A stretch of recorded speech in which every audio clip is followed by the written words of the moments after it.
Olá, tudo bem? Bom dia! Como estão percebendo, estamos tratando de assuntos de extrema importância e urgência. Fiquem, portanto, atentos ao nosso canal. A propósito, viram como as profecias sobre Israel previstas para marcar os últimos 7 anos da Terra já estão se cumprindo? Muito em breve veremos coisas espantosas acontecendo nessa guerra profética na Terra Santa, antes que o limite no qual Deus intervirá seja atingido, conforme lemos em Zacarias 14, de 1 a 3. Abre aspas. Está chegando o dia, e já chegou, meus irmãos, em que o Senhor Deus julgará as nações. Então a cidade de Jerusalém será conquistada e os inimigos repartirão entre si tudo o que encontrarem nela. O Senhor ajuntará todas as nações para atacarem Jerusalém. A cidade será conquistada, tudo que estiver nas casas será levado embora, as mulheres serão violentadas e metade dos moradores será levada para o cativeiro. Os outros poderão ficar em Jerusalém. Depois, o Senhor sairá para lutar contra essas nações, como já lutou no passado. Fecha aspas. Há um tempo de angústia, como nunca houve para Israel. Ele, porém, será livrado dela, mas só depois das dores do seu parto espiritual passar. Sim, as dores de parto estão chegando e um remanescente arrependido de israelitas, uma nação cristã precursora de um mundo cristão, nascerá em pouco tempo. Isso é um aviso de Deus para nós. Preparem-se, divulguem isto, por favor. Bem, isso é apenas um flash. O tema de hoje é sobre o batismo cristão. Se a pregação para a remissão dos pecados devia ser em nome de Jesus, a cerimônia do batismo, não referida em detalhes na ocasião em que Jesus tratou da grande comissão com seus discípulos, deveria também ser em seu nome. Ainda com maior razão, pois que as pessoas se batizavam para se tornar cristãs e terem vida eterna em seu nome. Abre aspas. Aquele que tem o Filho tem a vida. Aquele que não tem o Filho de Deus não tem a vida. Estas coisas vos escrevi a fim de saberdes que tendes a vida eterna, a vós outros que credes em o nome do Filho de Deus. 1 João 5, 12 e 13. Dentro deste contexto, e contrariamente ao que foi futuramente praticado em Roma, o apóstolo Pedro estabeleceu a forma evangélica de batismo conforme a encontramos em Atos 2,38. Respondeu-lhes Pedro: arrependei-vos, e cada um de vós seja batizado em nome de Jesus Cristo, para a remissão dos vossos pecados, e recebereis o dom do Espírito Santo.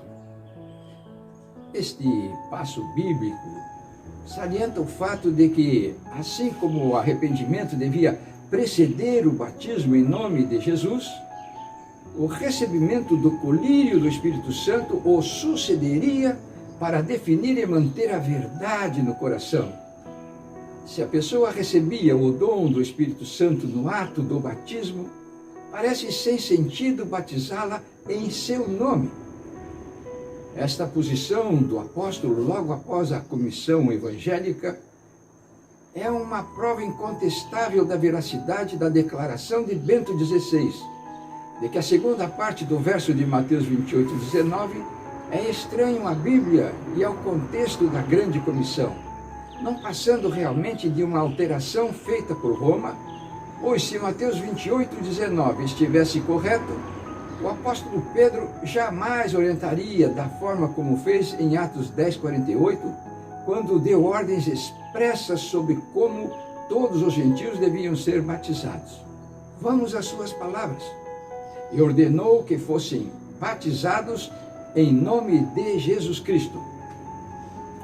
Em Atos 19:5, depois do primeiro concílio cristão em Jerusalém, no qual todas as questões polêmicas do cristianismo foram discutidas e esclarecidas, Paulo, uma das maiores autoridades do Evangelho, quando estava em Éfeso, seguiu regiamente a orientação de Pedro, batizando da mesma forma.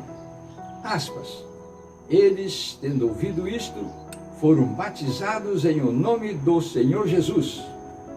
O que mais chama atenção nesta ocasião é que aquelas 12 pessoas tiveram que ser rebatizadas em nome de Cristo, após o que, impondo-lhe Paulo as mãos, veio sobre eles o Espírito Santo, e tanto falavam em línguas como profetizavam. Atos 19, verso 6. Fica claro que a experiência do recebimento do Espírito Santo foi indexado ao batismo em nome de Jesus, tanto tendo resultado da simples imposição das mãos do apóstolo Paulo, quando passou a representar um poder sobrenatural. Repetimos, se o Espírito Santo é um dom recebido por ocasião e em consequência do batismo, não faz nenhum sentido incluí-lo na fórmula batismal. Ora, se não pode haver contradição na Bíblia, uma das maneiras de realizar o batismo está errada. Por que optar pela duvidosa, agora questionada? Quanto ao sentido das palavras de Ratzinger, de que foi somente após a adoção do dogma da Trindade discutido no primeiro concílio ecumênico de Niceia, que reuniu católicos do mundo inteiro em 325 d.C., e assumido como doutrina católica no concílio de Constantinopla em 381, que a segunda parte do texto de Mateus 28:19 foi introduzido na Bíblia. Não resta nenhuma dúvida. Infelizmente, esse desvio vem prevalecendo até hoje, fazendo com que a fé dos cristãos continue merecidamente arrefecida, conforme revelam as notícias em todos os canais de comunicação. Nós acreditamos que essas considerações já sejam suficientes para confirmar nossa hipótese da inexistência da Trindade Divina. Mas isto não é tudo. O mais importante ainda está para ser discutido.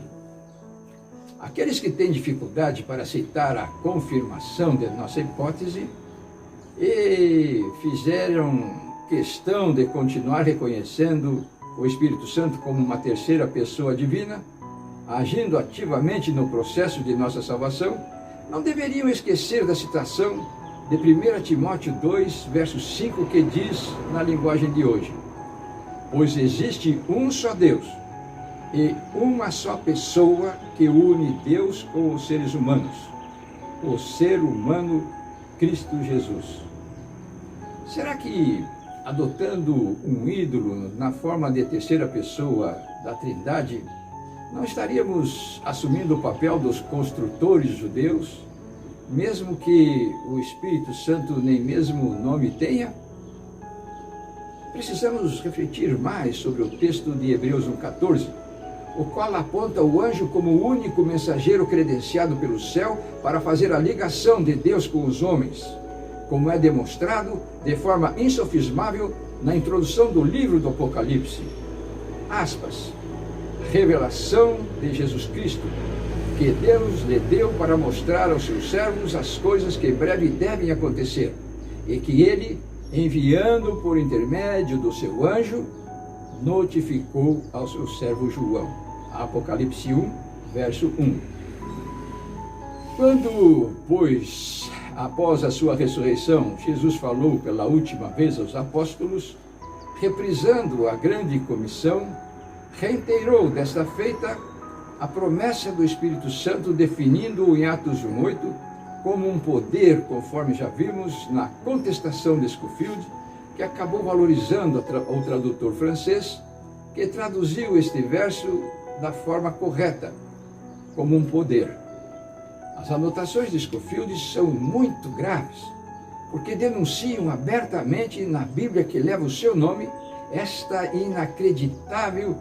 inacreditável erro de tradução. Isto é imperdoável, porque se essa tradução não tivesse sido adulterada, não restariam dúvidas a respeito desse dom comunicado pelos anjos a partir do momento da nossa conversão. Atos 1:8 é categórico na indicação de que o Espírito é um poder comunicado pelos anjos após a pessoa crer em Jesus, tendo como objetivo específico levá-la ao desenvolvimento de um caráter à semelhança do de Jesus. Não se trata, portanto, de algo que esteja sendo concedido de forma independente pelo Espírito Santo, como sugere a versão do João Ferreira de Almeida, nascido em Torre de Tavares, Portugal, em 1628. A sua tradução tende gramaticalmente a induzir o pensamento do leitor para algo originado diretamente do Espírito Santo, como se esse fosse uma outra fonte geradora de poder. Concordamos plenamente com o autor do livro Meditações Matinais, 2017, página 78, aspas, força e graça foram dadas por meio de Cristo para serem levadas por anjos ministradores a todo aquele que crê. Fecha aspas. Se os anjos são espíritos ministradores credenciados pelo Altíssimo para auxiliar aqueles que hão de herdar a salvação, torna-se evidente que, para esse autor, não somente a força, mas também a graça que eles estavam levando era o Espírito de Deus. Precisamos apenas demonstrar pela Bíblia a forma adulterada de como nos transmitiram esse poder e essa graça de Deus. Bem, esse é o tema do próximo vídeo. Ficaremos hoje por aqui, continuando a esperar pelo seu incentivo, ou seja, pela sua inscrição, pelo seu joinha e pela sua divulgação destas mensagens. Fiquem com a nossa música especial e até o próximo vídeo, se Deus quiser. Tchau!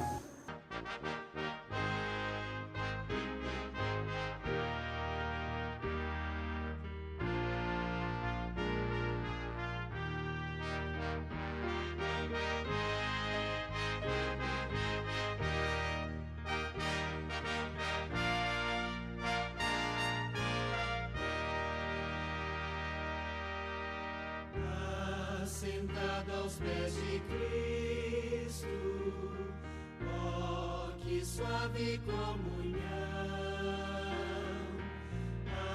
as palavras que lhe escuto trazem paz ao coração.